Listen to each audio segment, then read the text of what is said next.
दोस्तों नमस्कार, हाजिर है एक बार फिर से आज की बड़ी और ताजा खबरों के साथ। बस आपसे निवेदन है, कृपया वीडियो को लाइक कर दें, चैनल को सब्सक्राइब कर लें और घंटी बटन जरूर दबा दें। वहीं पहली बड़ी खबर है, मतगणना से पहले बीजेपी को लगा जोरदार झटका। भाजपा सांसद रीता बहुगुणा जोशी के बेटे मयंक जोशी सपा में शामिल। अखिलेश यादव ने कर दिया बड़ा ऐलान। आपको बता दें कि उत्तर प्रदेश विधानसभा चुनाव के आखिरी चरण के मतदान से पहले भाजपा सांसद रीता बहुगुणा जोशी के बेटे मयंक जोशी समाजवादी पार्टी में शामिल हो गए। आपको बता दें कि इसका ऐलान खुद अखिलेश यादव ने किया है। इस दौरान उन्होंने मयंक का मंच पर उनका स्वागत किया और धन्यवाद दिया। जनसभा को संबोधित करते हुए अखिलेश यादव ने कहा कि भारतीय जनता पार्टी की सांसद रीता बहुगुणा जोशी के बेटे मयंक जोशी समाजवादी पार्टी में शामिल हो गए हैं। इनके आने से पार्टी कार्यकर्ताओं का मनोबल बढ़ेगा। इसके साथ ही उन्होंने भाजपा पर भी जमकर निशाना साधा। आपको बता दें कि अखिलेश यादव ने साफ कर दिया है कि इस बार समाजवादी पार्टी गठबंधन की सरकार बनना निश्चित है। यदि आप भी चाहते हैं कि ऐसा ही होगा और अखिलेश यादव मुख्यमंत्री बनेंगे तो अपनी राय हमें वीडियो लाइक कर कमेंट बॉक्स में जरूर दें। और ये बड़ी खबर, मणिपुर में दूसरे चरण की वोटिंग हुई खत्म। 2 महिलाओं समेत 92 उम्मीदवारों के भाग्य का फैसला ईवीएम में हुआ कैद। आपको बता दें कि मणिपुर में विधानसभा चुनाव के दूसरे और आखिरी चरण के लिए 6 जिलों की 22 सीटों पर मतदान खत्म हो गया। 2 महिलाओं समेत 92 उम्मीदवार मैदान में हैं, जिनके चुनावी भाग्य का फैसला इस चुनाव में ईवीएम मशीन में कैद हो गया। आपको बता दें कि मणिपुर विधानसभा चुनाव के नतीजे 10 मार्च को घोषित किए जाएंगे। और बड़ी खबर, पीएम मोदी ने वाराणसी में लोगों से की विनम्र अपील। बोले, इस चुनाव में ये मेरी आखिरी सभा है, कमल का बटन दबाकर बीजेपी को जिताएं। आपको बता दें कि वाराणसी में 7वें चरण के चुनाव प्रचार के दौरान प्रधानमंत्री नरेंद्र मोदी ने कहा कि ये 2022 के विधानसभा चुनाव में मेरी आखिरी जनसभा है। बीजेपी ने यूपी का विकास किया है, इसलिए कमल का बटन दबाकर बीजेपी को जिताएं। उन्होंने पिछली सरकारों पर हमला करते हुए कहा कि उनकी सरकारों में सिर्फ दंगे ही हुए। यूपी ने दशकों से ऐसा चुनाव नहीं देखा है जहां विकास कार्य के आधार पर वोट मांगा जा रहा है। प्रदेश को भाई भतीजावाद के चंगुल से मुक्ति मिलनी ही चाहिए। वाराणसी में जनता को संबोधित करते हुए पीएम मोदी ने कहा कि संकट में परिवारवादी पार्टी सियासत करती है। प्रदेश में अब राष्ट्रवाद और विकासवाद के नाम पर वोट मांग रहे हैं। परिवारवादियों का इतिहास यूपी को लूटने वाला रहा है। उन्होंने कहा कि यूक्रेन संकट पर भी ये परिवारवादी पार्टियां राजनीति कर रही हैं। भारत की सरकार हर बच्चे को यूक्रेन से सुरक्षित भारत लाने के लिए पूरे तरीके से संकल्पबद्ध है। उन्होंने सबसे अपील की है कि आप हमें वोट दीजिए, हम गरीबों के घर का चूल्हा जलाने का संकल्प लेते हैं। आपको बता दें कि प्रधानमंत्री नरेंद्र मोदी ने जनता से विनम्र अपील की और कहा कि कमल का बटन दबाकर एक बार फिर से बीजेपी की सरकार बनाएं। और बड़ी खबर, पीएम नरेंद्र मोदी के केसरिया टोपी पहनने पर अखिलेश यादव ने बोला जोरदार हमला। आपको बता दें कि प्रधानमंत्री नरेंद्र मोदी की ओर से समाजवादी पार्टी की लाल टोपी को खतरे की निशानी बताए जाने को लेकर अब अखिलेश यादव ने पलटवार किया है। पीएम मोदी ने काशी में रोड शो के दौरान केसरिया रंग की टोपी पहनी तो सपा अध्यक्ष अखिलेश यादव इस पर हमला करने से नहीं चूके। आपको बता दें कि आजमगढ़ में रैली करते हुए अखिलेश यादव ने कहा, जो लोग लाल टोपी की बुराई करते थे, बताओ उन्होंने टोपी पहनी कि नहीं। ये लोग कोई रंग बदल लें, लेकिन उत्तर प्रदेश की जनता इन्हें सबक सिखाने वाली है। अखिलेश यादव ने कहा कि बीजेपी ने किसानों से आय दोगुनी करने का वादा किया था, लेकिन डबल इंजन की सरकार ने ऐसा नहीं किया। लोग महंगाई से परेशान हैं। जिस तरीके से पेट्रोल डीजल महंगा कर दिया, जब खाद की जरूरत थी खाद नहीं मिला। इस बार किसान भी उसी तरीके से उनके खिलाफ वोट करेंगे जैसे डीएपी नहीं मिली। बीजेपी को वोट में नहीं मिलने जा रहा। आज हर घर में एक बेरोजगार बैठा है। नौजवान 5 साल से नौकरी का इंतजार कर रहे हैं। करल से विधानसभा चुनाव लड़ रहे आजमगढ़ के सांसद अखिलेश यादव ने कहा कि आज मुझे बहुत सभाएं करनी हैं। आखिरी दिन इसलिए आया क्योंकि आखिरी दिन में ही अपने लोगों से निवेदन करने आया हूं। ये वो आजमगढ़ जिला है जिसने हमेशा समाजवादियों का सम्मान बढ़ाया है। जितना लगाव हम लोगों को, पार्टी के लोगों को आजमगढ़ की जनता से है, शायद और किसी जिले की जनता से नहीं है। हमने खुद अपना गढ़ माना आजमगढ़, किसी ने हमसे सड़क नहीं मांगी है। आपको बता दें कि अखिलेश यादव ने आजमगढ़ की जनता से साइकिल का बटन दबाकर प्रचंड बहुमत की सरकार बनाने का आग्रह किया है। और ये बड़ी खबर, संजय राउत ने कर दिया बड़ा दावा। बोले, चुनावी राज्यों में टैप किए जा रहे नेताओं के फोन, मुझे अखिलेश यादव की भी चिंता। आपको बता दें कि गोवा में कांग्रेस ने अपने नेताओं के फोन टैप करने के लिए बीजेपी पर एक निजी एजेंसी के इस्तेमाल का आरोप लगाया है। इसे लेकर अब शिवसेना सांसद संजय राउत ने बीजेपी पर जोरदार हमला करते हुए कहा, इस देश में जो विपक्ष के नेता हैं और खासकर जहां जहां चुनाव हो रहे हैं वहां के बहुत से नेताओं के फोन टैप किए जा रहे हैं। उन्होंने कहा कि यह सच है कि महाराष्ट्र में भी ऐसा हुआ था, जो ऑन रिकॉर्ड है। गोवा में यही महाराष्ट्र पैटर्न चल रहा है। यह संयोग की बात है कि उस समय जो महाराष्ट्र के नेता थे वो गोवा के प्रभारी हैं। फोन टैपिंग शायद उत्तर प्रदेश में भी चल रहा होगा। मुझे अखिलेश यादव की भी चिंता है। आपको बता दें कि संजय राउत ने अखिलेश यादव का फोन टैप होने की आशंका जताई है।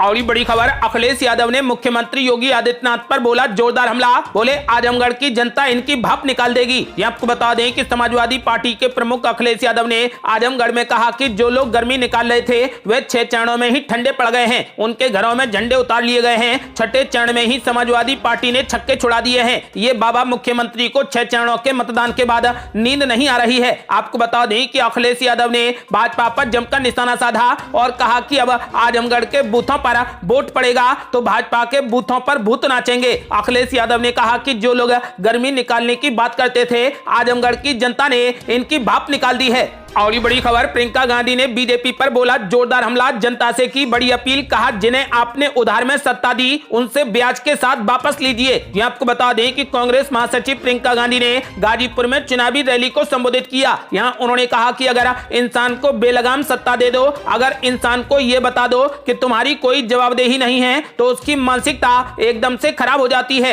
वो समझने लगता है कि सत्ता उसकी है, वो भूल जाता है कि जनता ने दी है, उधार में आई है, आपने उधार में दी है, उसे ब्याज के साथ में वापस ले लीजिए। जो परेशानियां आपको दी गई हैं, जिस तरीके से आपको त्रस्त किया गया है, परेशान किया गया है, उसे बदल डालिए। बीजेपी को सबक सिखाइए। प्रियंका गांधी ने कहा जब तक इस उत्तर प्रदेश में एक सही और एक नई और एक सच्ची राजनीति उभर कर नहीं आएगी, तब तक मैं आपके लिए लड़ती रहूंगी, आपके प्रदेश के लिए लड़ती रहूंगी। कोई मुझे रोक नहीं पाएगा। 2 दिन बाद आप निर्णय लीजिए कि आपको क्या चाहिए। आपको बता दें कि प्रियंका गांधी वाड्रा ने लोगों से बीजेपी को छोड़ा कांग्रेस को जिताने की अपील की है। और बड़ी खबर, मुख्यमंत्री योगी आदित्यनाथ ने जनता से की बड़ी अपील। बोले उत्तर प्रदेश के विकास के लिए भाजपा का दोबारा सत्ता में आना बेहद जरूरी। यहाँ आपको बता दें कि मुख्यमंत्री योगी आदित्यनाथ ने कहा कि उत्तर प्रदेश के विकास और समस्याओं के समाधान के लिए उत्तर प्रदेश में भाजपा की सरकार का दोबारा सत्ता में आना बेहद जरूरी है। जिला मुख्यालय से 75 किलोमीटर दूर दुद्दी विधानसभा क्षेत्र के दुद्दी बाजार में आयोजित एक जनसभा को संबोधित करते हुए मुख्यमंत्री योगी ने कहा कि यदि प्रदेश और क्षेत्र का विकास करना है तो प्रदेश में भाजपा की सरकार बनवाएं। पिछले 5 वर्षों में जनता ने प्रदेश में बड़ा परिवर्तन देखा है। 2017 के पहले बिजली के दर्शन दुर्लभ थे, जबकि आज बिजली कोई मुद्दा ही नहीं है। मुख्यमंत्री योगी ने कहा कि प्रधानमंत्री नरेंद्र मोदी के नेतृत्व में कोरोना का फ्री टेस्ट, फ्री उपचार और फ्री वैक्सीन की व्यवस्था की गई। अगर सपा बीएसपी की सरकार होती तो सारी चीजें ब्लैक हो जाती और पैसा उनके गुर्गे की जेब में चला जाता। कोरोना कालखंड में गरीबों को महीने में 2 बार राशन, तेल सहित अन्य वस्तुएं मिल रही हैं। यदि सपा या बसपा की सरकार होती तो आदिवासियों, वनवासियों, गिरिवासियों और गरीबों का राशन स्वयं खा जाते। एसपी के गुंडे लूट लेते और बीएसपी के तो हाथी का हाई पेट इतना बड़ा है कि वो खा जाता। योगी ने कहा कि अभी तो शुरुआत है, इस बार सरकार आने पर उज्ज्वला योजना में गरीबों को होली दीपावली पर फ्री सिलेंडर दिया जाएगा। 60 वर्ष से ऊपर की महिलाओं के लिए बसों में यात्रा फ्री दी जाएगी। किसानों को सिंचाई के लिए पानी फ्री मिलेगा। बेटियों की पढ़ाई के लिए दी जाने वाली राशि को 15,000 रुपए से बढ़ाकर 25,000 रुपए किया जाएगा। गरीबों की बेटियों के विवाह के लिए निर्धारित राशि को 50,000 रुपए से बढ़ाकर 1 लाख रुपए किया जाएगा। पिछले 5 सालों में 5 लाख युवाओं को सरकारी नौकरी और 2 करोड़ को स्वरोजगार उपलब्ध करवाए गए। आने वाले 5 साल में हर घर के एक युवक को नौकरी अथवा स्वरोजगार से जोड़ा जाएगा। आपको बता दें कि मुख्यमंत्री योगी आदित्यनाथ ने ऐलान कर दिया है कि माफिया और गुंडों के विरुद्ध उनका बुलडोजर चलता ही रहेगा। उन्होंने जनता से कमल का बटन दबाकर बीजेपी को प्रचंड बहुमत की सरकार बनाने से आग्रह किया है। और बड़ी खबर, पीएम मोदी के गढ़ में अखिलेश यादव ने दिखाई ताकत। विश्वनाथ मंदिर में टेका मत्था, रोड शो में गूंजा काशी में होगा कमाल। ये आपको बता दें कि यूपी विधानसभा चुनाव के अंतिम चरण के लिए चुनाव प्रचार खत्म हो गया। इससे पहले बनारस में शक्ति प्रदर्शन का मौका था। पहले पीएम मोदी ने रोड शो किया और प्रियंका गांधी के साथ में राहुल गांधी भी जनसभा में उतरे। उसके बाद देर शाम सपा प्रमुख अखिलेश यादव ने रोड शो से अपनी ताकत का एहसास कराया। रोड शो के बाद बाबा विश्वनाथ के दरबार भी पहुंचे और पूजन दर्शन किया। आपको बता दें कि प्रशासन की तरफ से रोड शो का रूट बदलने और 4 के बजाय केवल 2 घंटे का समय देने के कारण रोड शो करीब 1.5 किलोमीटर तक ही सिमटा दिया गया था। इस दौरान सपाइयों का हुजूम उमड़ पड़ा। मोदी के रोड शो की तरह ही अखिलेश यादव के रोड शो में भी तरह तरह के नारे लगते रहे। सबसे ज्यादा आकर्षित काशी में कमाल होगा नारे ने किया। इसके अलावा काशी में लहर बड़ी करारी है, साइकिल सब पर भारी है, जनता ने भरी हुंकार, भाजपा सरकार के बस दिन बचे 4, सिर्फ 6 दिन शेष, इस मार्च को आ रहे हैं अखिलेश, आदि नारे लगते रहे। आपको बता दें कि अखिलेश यादव का रोड शो रथ यात्रा लक्सा से होते हुए गदौलिया की तरफ बढ़ा तो फूलों की बारिश के साथ कई छतों से आतिशबाजी भी होती रही। आपको बता दें कि फिलहाल अखिलेश यादव ने अपना पूरे तरीके से प्रदर्शन किया है, रोड शो में भारी भीड़ उमड़ी और अखिलेश यादव की जीत की कामना करती रही। आपको बता दें कि अखिलेश यादव ने हाथ हिलाकर जनता का अभिवादन किया और साइकिल का बटन दबाकर सपा की सरकार बनाने का आग्रह किया। अगली बड़ी खबर, चुनाव प्रचार के आखिरी दिन जेपी नड्डा ने विपक्ष पर बोला जोरदार हमला,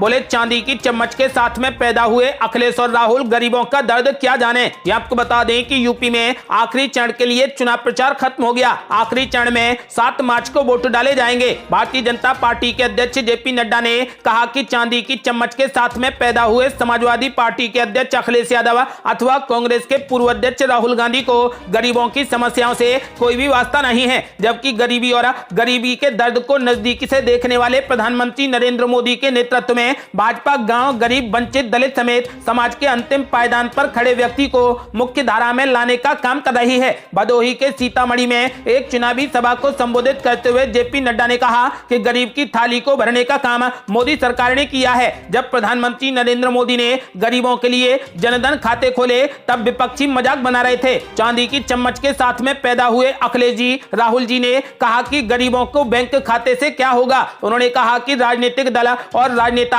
अपने अपने तरीके से चुनाव की बात करते हैं, लेकिन भाजपा को छोड़कर सभी लोग आपके सामने भाषण देते हुए ये कहते हैं कि हम ऐसा करेंगे वैसा करेंगे। भाजपा के कार्यकर्ता जब भी मंच से बोलते हैं तो कहते हैं कि हमने जो कहा था वो किया है, जो कहेंगे वो भी करेंगे। जेपी नड्डा ने कहा कि हम अखिलेश जी से पूछते हैं कि आपने उत्तर प्रदेश की जनता के लिए क्या किया, लेकिन उनका कोई उत्तर नहीं आ रहा है। आपको बता दें कि फिलहाल उन्होंने बीजेपी को जिताने की अपील की है। जेपी नड्डा ने साफ कहा है एक बार और सरकार बनाएं और लाभ लें। आपको बता दें कि जेपी नड्डा ने जनता से कमल का बटन दबाकर बीजेपी की सरकार बनाने का आग्रह किया है। ये थी अब तक की बेहद बड़ी खबरें। यदि आप भी चाहते हैं कि भारत जल्द से जल्द कोविड मुक्त हो जाए और इस बार उत्तर प्रदेश में किस पार्टी की सरकार बनने जा रही है, अपनी राय हमें वीडियो लाइक कर कमेंट बॉक्स में जरूर दें। यदि आपने अभी तक हमारे चैनल को सब्सक्राइब नहीं किया है तो कृपया चैनल को सब्सक्राइब कर घंटी बटन जरूर दबा दें। जल्दी मिलते हैं बड़ी अपडेट के साथ, तब तक के लिए जय हिंद, जय भारत।